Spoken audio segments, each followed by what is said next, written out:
Narito po kami ngayon sa Quirino Grandstand, malapit sa Luneta Park.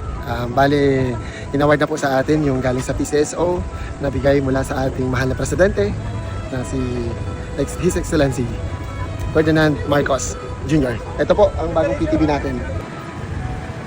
Additional po, magamit na mo makatambay kung kababali. Nakasalamat po sa ating national government sa pangunguna ng ating mahal na presidente, Pangulong Ferdinand Marcos Jr. Mga kababayan ko sa bayan ng Jaén, nandito po tayo ngayon sa Quirino Grandstand sa Manila dahil ang Jaén po ang isa sa 387 na munisipyo ho na nakatanggap ng bagong patient transport vehicle na kagaya ng nandito sa likod po namin. Inawad po ng PCSO sa pag-uutos po ng ating mahal na Pangulo, si Bongbong Marcos. The President of the Republic of the Philippines, His Excellency Ferdinand R. Marcos Jr.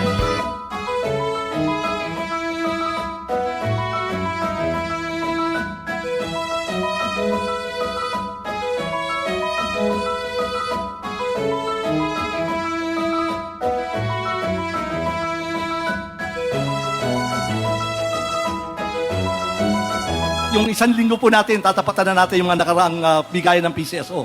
Kaya itong taon po, garantisado po, mabibigyan po natin ang lahat ng munisipyo, anuman pong class, 1 to 6, hindi po magmamatter yan. Kakampi, hindi masyadong kakampi. Kung anumang kulay po, hindi po kami nagtatangi. Yan po ang bili ng Pangulo. Huwag hong politikahin ang healthcare. Malinaw po sa amin yon. At ganun nga po, at magpapasalamat kami, hindi lang po sa effort ng ating Pangulo, kundi sa effort din po ninyo sa pagsisikap ng makarating po rito. Alam po natin, galing ng Apari, meron po tayo kahit sa, saan ba to? Batanes. Meron po tayong tatlo for Batanes. At meron din po tayo, Region 1 to 5 po ito ang mga nandito, Mr. President. At maraming salamat po sa pagbibigay ninyo ng halaga sa event na ito. Hindi lamang po itong simpleng pagtanggap, kundi ito po ay pakikiisa sa layunin ng Pangulo at sa inyo rin ang commitment ninyo sa inyong mga nasasakupan. Yun lang po at maraming salamat po. The keys from the Ilocos region are Governor Cecilia Araneta Marcos of Ilocos Norte and Governor Ramon Guico III of Pangasinan.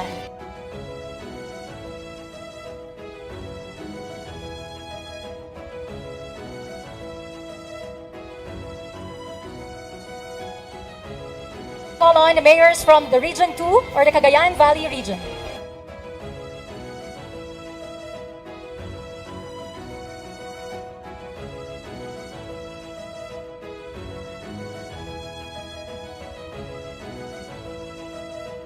To receive the keys from Region 3 are Governor Jose Enrique Garcia III of Bataan and Governor Lilia Pineda of Pampanga.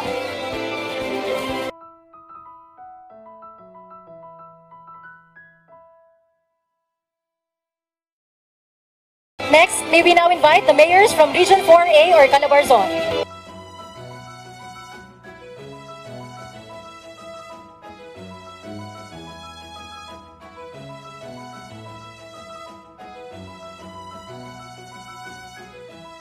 May we now invite in front the mayors from Region 4B or Mimaropa.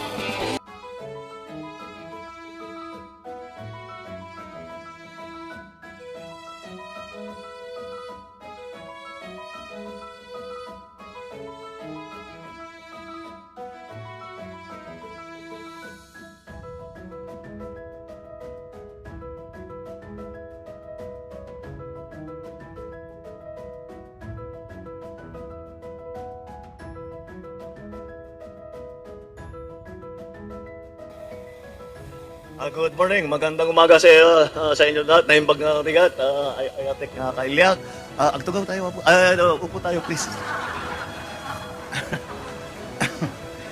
Anyway, laging masaya itong mga event na ito dahil sa wakas, yung marami sa ating mga LGU at mga cities at saka municipalities na hanggang ngayon ay hindi pa nagkaroon ng ambulansya, hindi pa nagkaroon ng ganitong patient transport vehicle, ay magkakaroon na. At yung pang hindi pa nabigyan ay magkakaroon din. At asahan ninyo, ang pangako sa akin, ang instruction ko kay GML Mel Robles, ay sabi ko sa kanya, kailangan by the end of the year, masabi na natin, by the end of 2025, masabi natin na lahat na ng cities and municipalities ay nabigyan na natin nitong patient transport vehicle. Kung titignan nyo po, ay talagang pinili namin ng mabuti itong ating ginagamit na modelo para sa patient transport vehicle. Marami tayong pinag-iisipan. Naalala ko ng gobernador ako, marami kasi tayong marami kaming mga kababayan, marami kaming kailan na nasa Amerika. So humihingi kami ng tulong. Pinagdadalang kami yung magagandang ambulansya na kanina nakikita mo sa sine na malalaki. Very grateful naman kami dahil napakaganda at napakamahal, hindi kayang bilhin ng probinsya. Ngunit, noong nagkaroon ng emergency, yung mga malalaki na yon ay hindi nababagay doon, lalo na doon sa mga maliliit na bayan, kung saan maliit lang ang daan. Nag-usap nga kayo ni Mayor Isko, sabi na lalo dito sa Manila, puro iskinita yan, hindi makapasok.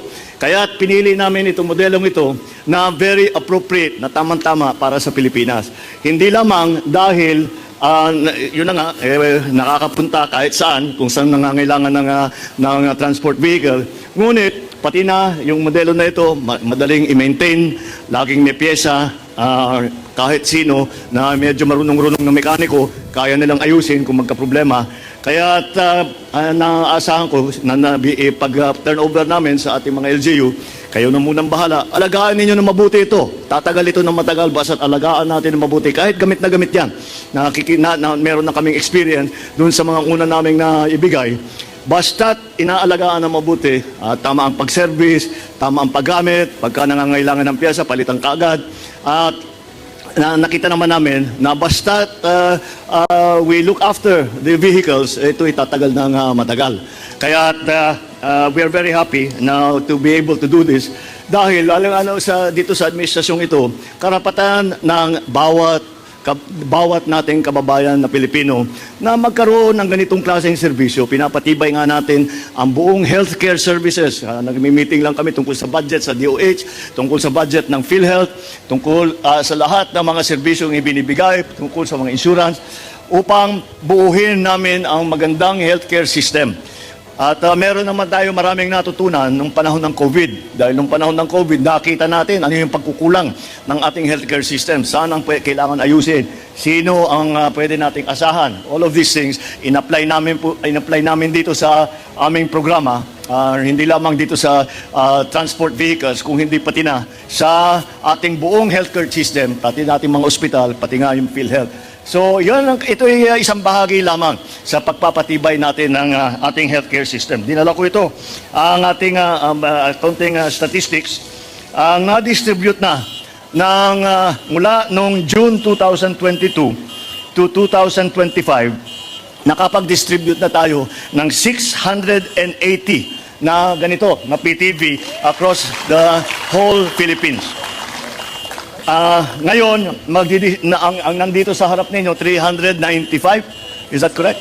397 na vehicles.